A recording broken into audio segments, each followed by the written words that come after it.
बिहार शिक्षक भर्ती 2023 में प्राथमिक से लेके उच्च माध्यमिक के सभी शिक्षक अभ्यर्थियों के लिए एक सिलेबस में टॉपिक दिया गया है भारतीय राष्ट्रीय आंदोलन। और इसी वीडियो में हम लोग भारतीय राष्ट्रीय आंदोलन के पिछले जितने भी वीडियो में हम लोग पढ़े हैं उन सभी का टेस्ट इस वीडियो के अंदर हम आप लोगों के साथ आयोजित करने वाले हैं। तो इस टेस्ट में आप लोग शुरू से अंत तक बने रहिएगा और इसके अलावे साथ साथ में एक्स्ट्रा फैक्ट भी हम आप लोगों को बताने का प्रयास करेंगे। और ये जितने भी सवाल हैं ये सवाल भारतीय राष्ट्रीय आंदोलन से संबंधित होगा, साथ साथ में ये परीक्षा में पूछे गए सवाल हैं। तो इस वीडियो के अंदर आप लोग शुरू से अंत तक जरूर बने रहिएगा। साथ में आप अभी तक हमारे YouTube चैनल को सब्सक्राइब नहीं किए तो निश्चित रूप से आप सब्सक्राइब कर लीजिएगा और आप अपने दोस्तों को शेयर भी जरूर कर दीजिएगा। तो दोस्तों टेस्ट शुरू करते हैं। देखिए पहला ही सवाल है, अगला सवाल है कि नाना साहेब का कमांडर इन चीफ कौन था। यानी नाना साहेब का जो प्रमुख सेनापति था, प्रधान सेनापति, वो तात्या टोपे, जो ऑप्शन नंबर सी में है, तो ऑप्शन नंबर सी सही हो जाएगा। नाना साहेब 1857 की क्रांति में इन्होंने जगदीशपुर यानी बिहार से नेतृत्व किया था और इसी नाना साहेब का प्रमुख सेनापति था तात्या टोपे, जो ऑप्शन नंबर सी के अंदर है, तो ऑप्शन नंबर सी सही हो जाएगा। अगला सवाल है क्वेश्चन नंबर 2 में, वंदे मातरम गीत किसके द्वारा लिखा गया है। वंदे मातरम गीत, दोस्तों वंदे मातरम गीत जो लिखा गया ये बंकिम चंद्र चटर्जी के द्वारा लिखा गया है, ऑप्शन नंबर डी सही हो जाएगा। दोस्तों हम लोग बात करें वंदे मातरम, ये वंदे मातरम एक उपन्यास है आनंद मठ। आनंद मठ उपन्यास में ही इसकी चर्चा की गई है वंदे मातरम का। और आनंद मठ उपन्यास जो है ये सन्यासी विद्रोह के समय में लिखा गया था बंगाल के अंदर बंकिम चंद्र चटर्जी के द्वारा। याद रखिएगा बंकिम चंद्र चटर्जी का एक प्रसिद्ध उपन्यास है आनंद मठ, इसी आनंद मठ में वंदे मातरम लिखा गया था। अगला सवाल देखते हैं, क्वेश्चन नंबर 3 में है, सिपाही विद्रोह का प्रमुख नेता नहीं थे। यानी सिपाही विद्रोह 1857 की क्रांति से ये सवाल है। 1857 ईस्वी की क्रांति के सिपाही विद्रोह के प्रमुख नेता नहीं थे, तो ध्यान रखिएगा बाबू कुंवर सिंह तो है, मंगल पांडे भी है, बहादुर शाह जफर भी है, तो कौन नहीं है, तो भगत सिंह जो है 1857 की क्रांति के प्रमुख नेता नहीं थे, तो इस तरह से ऑप्शन नंबर बी सही हो जाएगा। अगला सवाल क्वेश्चन नंबर 4 में है, किस वर्ष स्वामी विवेकानंद ने विश्व धर्म संसद में भाग लिया था। यानी स्वामी विवेकानंद विश्व धर्म सम्मेलन में भाग लेने के लिए शिकागो कब गए थे, तो 1893 ईस्वी को गए थे और ये ऑप्शन नंबर बी के अंदर है, तो ऑप्शन नंबर बी सही हो जाएगा। अगला सवाल है क्वेश्चन नंबर 5 में, भारतीय राष्ट्र के प्रथम अध्यक्ष, यानी ये सवाल जो है पूछा गया भारतीय राष्ट्रीय Congress INC, Indian national Congress के पहले अध्यक्ष कौन थे।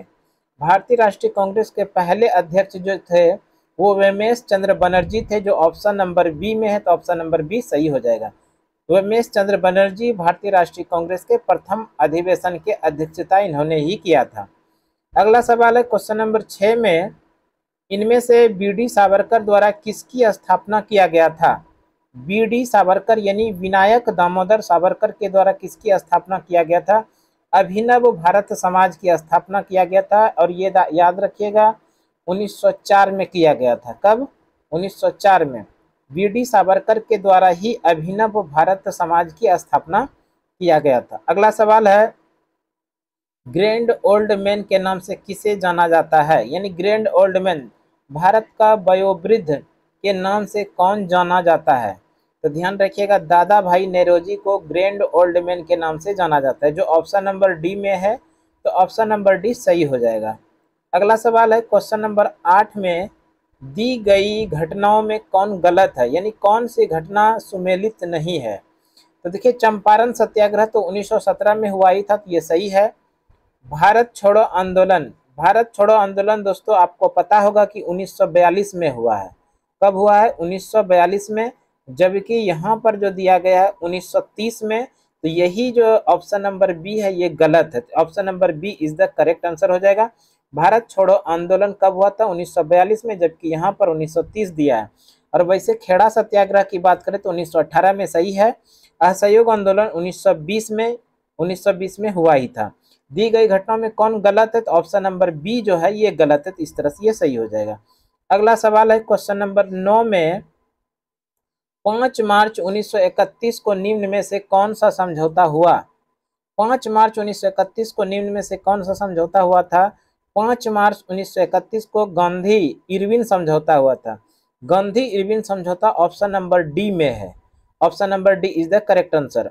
अगर हम लोग बात कर लें 5 मार्च 1931 के गांधी इरविन समझौता, तो इसी का दूसरा नाम है दिल्ली समझौता के नाम से भी जानते हैं, याद रखिएगा, दिल्ली समझौता। इसी का दूसरा नाम क्या है? दिल्ली समझौता। अगला सवाल है द्वितीय विश्व युद्ध का अंत कब हुआ? दोस्तों ये द्वितीय विश्व युद्ध से सवाल है, तो याद रखिएगा द्वितीय विश्व युद्ध की बात करें तो द्वितीय विश्व युद्ध सबसे पहले हम लोग जान लेते हैं। द्वितीय विश्व युद्ध 1 सितंबर 1939 को शुरू हुआ था। 1 सितंबर 1939 को शुरू हुआ था और 3 सितंबर 1945 ईस्वी को 3 सितंबर 1945 ईस्वी को द्वितीय विश्व युद्ध समाप्त हुआ था।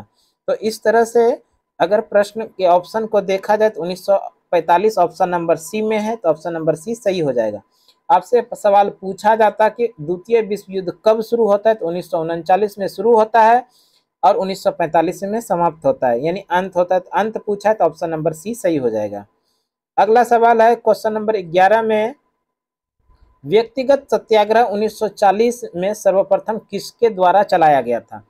व्यक्तिगत सत्याग्रह की बात करें तो 1940 में महाराष्ट्र के पवनार आश्रम से शुरू किया गया था और ये महात्मा गांधी के द्वारा व्यक्तिगत सत्याग्रह शुरू किया गया था पवनार आश्रम से 1940 में।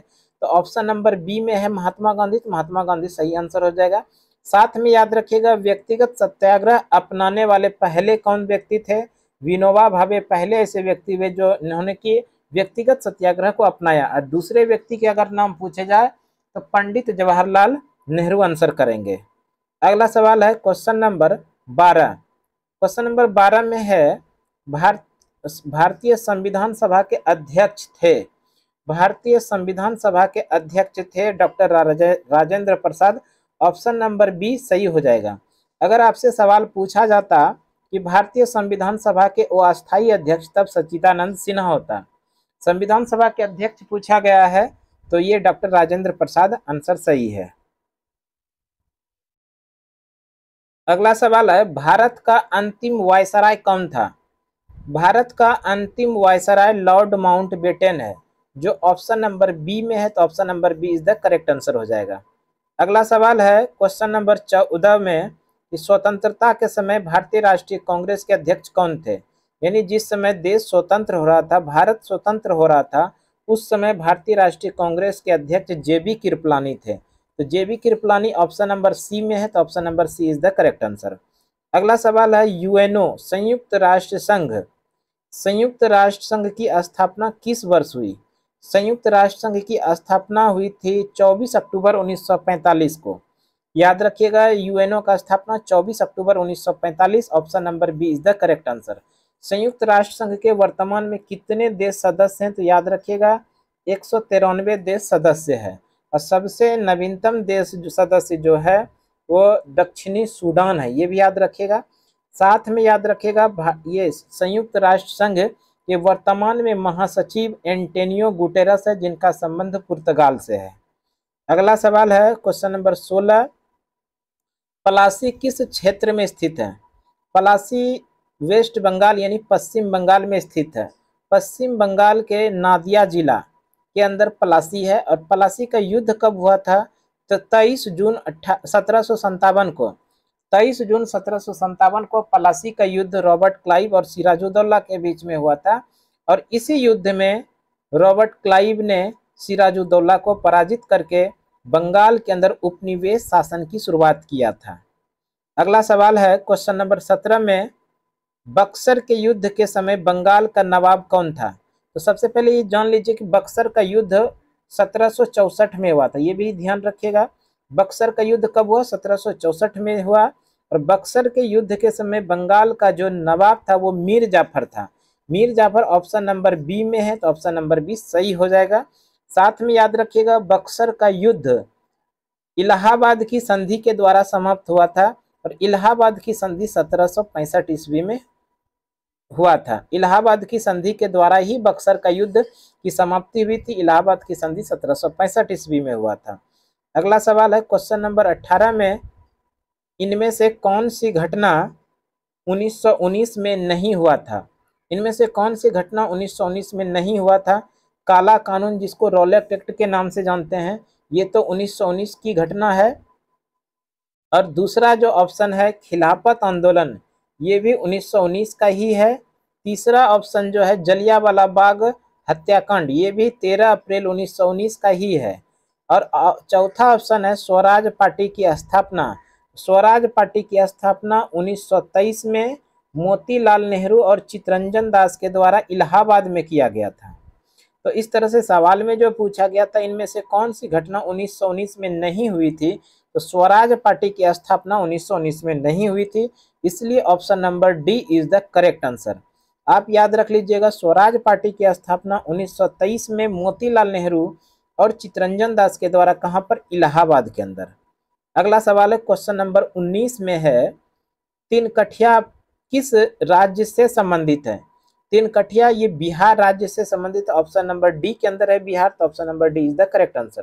तिनकठिया क्या है? तो ध्यान रखिएगा, 1917 के आसपास में किसानों से नील की खेती 20 में से 30 तिहाई भाग में करना अनिवार्य था। 20 में से 30 तिहाई भाग में नील की खेती करना अनिवार्य था। इसी को तिनकठिया पद्धति के नाम से जानते हैं। किस राज्य से संबंधित है? बिहार से संबंधित। अगला सवाल है, भारत में 3 विश्वविद्यालय, और ये विश्वविद्यालय है कोलकाता, मद्रास, मुंबई, की स्थापना किस वर्ष हुई थी? तो ध्यान रखिएगा, भारत में 3 विश्वविद्यालय कोलकाता, मद्रास और मुंबई में इसकी जो स्थापना की गई थी 1857 में किया गया था। तो 1857 ऑप्शन नंबर ए में है, तो option number A is the correct answer हो जाएगा। अगला सवाल क्वेश्चन नंबर 21 में है, भारतीय राष्ट्रीय कांग्रेस की प्रथम महिला अध्यक्ष पूछा गया है दोस्तों। भारतीय राष्ट्रीय कांग्रेस की प्रथम महिला अध्यक्ष, भारतीय राष्ट्रीय कांग्रेस की प्रथम महिला अध्यक्ष, केवल महिला अध्यक्ष पूछा गया है, तो इस कंडीशन में इसका आंसर हो जाएगा एनी बेसेंट। भारतीय राष्ट्रीय कांग्रेस की प्रथम महिला अध्यक्ष एनी बेसेंट। और इस एनी बेसेंट ने, ध्यान रखिएगा, 1917 ईस्वी के कोलकाता अधिवेशन की अध्यक्षता किया था।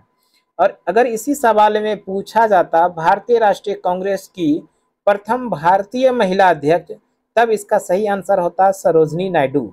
भारतीय राष्ट्रीय कांग्रेस की प्रथम भारतीय महिला अध्यक्ष सरोजिनी नायडू। सरोजिनी नायडू ने 1925 के कानपुर अधिवेशन की अध्यक्षता किया था। वैसे इस सवाल में जो पूछा गया है भारतीय राष्ट्रीय कांग्रेस की पहली महिला अध्यक्ष, तो एनी बेसेंट सही आंसर हो जाएगा, जो ऑप्शन नंबर डी के अंदर है। अगला सवाल क्वेश्चन नंबर 22 में है, भारत का राष्ट्रगान जन गण मन को संविधान सभा द्वारा कब अपनाया गया? यानी जन गण मन को संविधान सभा के द्वारा राष्ट्रगान के रूप में अपनाया गया था 24 जनवरी 1950 को।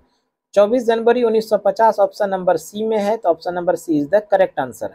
और इसी दिन भारत का राष्ट्रीय गीत वंदे मातरम को भी अपनाया गया था। तो ध्यान रहे, अगर आपसे पूछा जाए जन गण मन राष्ट्रगान के रूप में कब अपनाया या वंदे मातरम राष्ट्रगीत के रूप में कब अपनाया, तो दोनों का सही आंसर होगा 24 जनवरी 1950 में। अगला सवाल है क्वेश्चन नंबर 23 में, इनमें से कौन यूएनओ का अस्थायी सदन नहीं है? यानी संयुक्त राष्ट्र संघ से यह सवाल है। संयुक्त राष्ट्र संघ में याद रखिएगा 5 देश जो है अस्थायी है, और ये 5 देश कौन है? तो ध्यान रखिएगा, चीन, अमेरिका, रूस, फ्रांस और ब्रिटेन। चीन, अमेरिका, रूस, फ्रांस और ब्रिटेन, ये 5 देश अस्थायी सदस्य देश है, जबकि 10 वो अस्थायी सदस्य हैं। और 10 जो वो अस्थायी सदस्य हैं, इनका कार्यकाल होता है 2 वर्षों का। वैसे इसमें जो पूछा गया कि इनमें से कौन अस्थायी सदस्य नहीं है, यूएसए तो अस्थायी सदस्य है, चीन भी अस्थायी सदस्य है और फ्रांस भी अस्थायी सदस्य है। ये जो भारत है, ये भारत अस्थायी सदस्य नहीं है। अगला सवाल क्वेश्चन नंबर 24 में है, इनमें से कौन सा एक अलग है? इनमें से कौन सा एक अलग है? पंजाब, दिल्ली, कोलकाता, लंदन, ये तीनों तो भारत के अंदर ही है, जबकि लंदन भारत में नहीं है, तो option number D is the correct answer हो जाएगा। अगला सवाल है क्वेश्चन नंबर 25 में, राष्ट्रपति शासन किस अनुच्छेद के द्वारा लगाया जाता है? राष्ट्रपति शासन ये अनुच्छेद 356 के अंदर लगाया जाता है। अनुच्छेद 356 option number D is the correct answer. अनुच्छेद 368 की बात करें, यहाँ ऑप्शन में दिखाई पड़ रहा है अनुच्छेद 368, तो संविधान में संशोधन करने की जो प्रक्रिया है यही 368 के द्वारा किया जाता है। अनुच्छेद 352 की बात करें तो ऑप्शन में अब बी में है 352। अनुच्छेद 352 में राष्ट्रीय आपातकाल से संबंधित है। अनुच्छेद 370 की बात करें तो अनुच्छेद 370 जम्मू कश्मीर को विशेष राज्य के दर्जा से दिया गया था, जो कि अब समाप्त कर दिया गया है। अगला सवाल है, राज्यसभा में कितने सदस्य राष्ट्रपति के द्वारा मनोनीत किया जाता है? राज्यसभा में 12 सदस्यों को राष्ट्रपति द्वारा मनोनीत किया जाता है। 12 ऑप्शन नंबर बी में है, तो option number B is the correct answer. अगला सवाल है, चंद्रशेखर आजाद कब शहीद हुए थे? तो ध्यान रखिएगा, चंद्रशेखर आजाद अपने देश के लिए जो शहीद हुए थे फरवरी 1931 में। ऑप्शन नंबर बी में है फरवरी 1931, तो सही आंसर हो जाएगा। 24 वर्ष की उम्र में फरवरी 1931 के अंदर चंद्रशेखर आजाद देश के लिए शहीद हुए थे। अगला सवाल है, बंगाल में द्वैध शासन किसने लगाया था? बंगाल में द्वैध शासन रॉबर्ट क्लाइव ने लगाया था। Option number B is the correct answer. ये लगाया था, ध्यान रखिएगा, 1765 ईस्वी में, और इसको जो समाप्त किया था वॉरेन हेस्टिंग्स ने बंगाल में द्वैध शासन को समाप्त किया था। अगला सवाल है, मोतीलाल नेहरू के द्वारा नेहरू रिपोर्ट कब प्रस्तुत किया गया था? मोतीलाल नेहरू के द्वारा नेहरू रिपोर्ट 1928 में प्रस्तुत किया गया था। 1928 ऑप्शन नंबर डी के अंदर है, तो ऑप्शन नंबर डी सही आंसर हो जाएगा। 1928 में मोतीलाल नेहरू ने नेहरू रिपोर्ट प्रस्तुत किया था। अगला सवाल है, क्वेश्चन नंबर 30 में, भारतीय संविधान में मौलिक कर्तव्य का प्रावधान किस देश के संविधान से लिया गया? मौलिक कर्तव्य, तो सबसे पहले ये जानिए, मूल संविधान में मौलिक कर्तव्य का प्रावधान नहीं था। ये 42वां संविधान संशोधन 1976 के द्वारा सरदार स्वर्ण सिंह समिति के सिफारिश पर यह मौलिक कर्तव्य को जोड़ा गया, और इसको जो जोड़ा गया था तो भाग 4 को में जोड़ा गया। ये मौलिक कर्तव्य का प्रावधान रूस से लिया गया, जो ऑप्शन नंबर सी में है। मौलिक कर्तव्य का प्रावधान कहाँ से लिया गया? रूस से। साथ में आप लोग जरूर याद रखिएगा, मौलिक अधिकार का प्रावधान लिया गया है अमेरिका के संविधान से। अगला सवाल है, क्वेश्चन नंबर 31 में, निम्नलिखित में से कौन भारतीय राष्ट्रीय कांग्रेस का अध्यक्ष कभी नहीं चुना जा सका? यानी भारतीय राष्ट्रीय कांग्रेस के अध्यक्ष कौन ऐसे व्यक्ति हैं, कौन ऐसे क्रांतिकारी हैं जो कभी कांग्रेस के अध्यक्ष नहीं बने? वो बाल गंगाधर तिलक। याद रखिएगा, बाल गंगाधर तिलक भारतीय राष्ट्रीय कांग्रेस के कभी अध्यक्ष नहीं बने, तो option number D is the correct answer. अगला सवाल है, क्वेश्चन नंबर 32, पूना पैक्ट के बाद गांधी जी द्वारा स्थापना किया गया किस संस्था की, यानी किसका स्थापना किया गया था? तो सबसे पहले जान लेते हैं पूना पैक्ट। ये पूना पैक्ट हुआ कब था? पूरा डेट याद रखिएगा दोस्तों, 24 सितंबर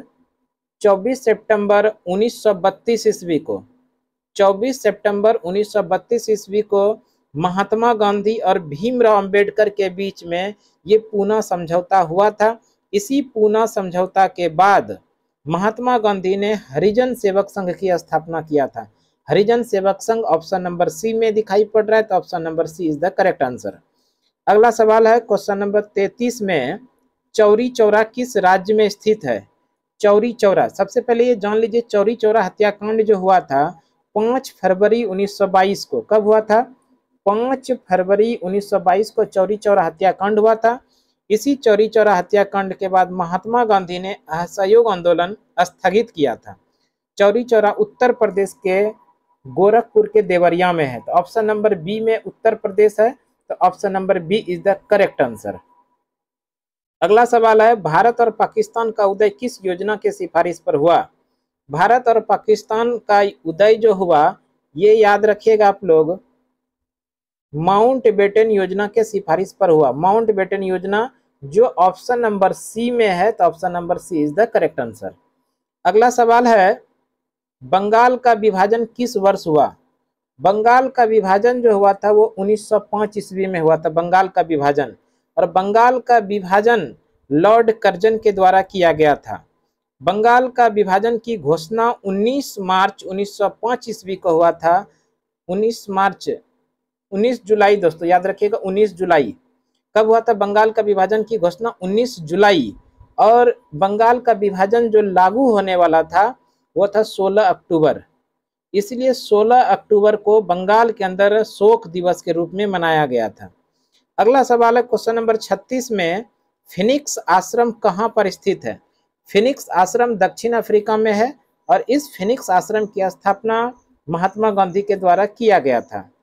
अगला सवाल है क्वेश्चन नंबर 37 में, 1857 के विद्रोह के समय कुंवर सिंह ने कहाँ का नेतृत्व किया था? 1857 के विद्रोह में कुंवर सिंह ने आरा से नेतृत्व किया था अकॉर्डिंग टू ऑप्शन आरा।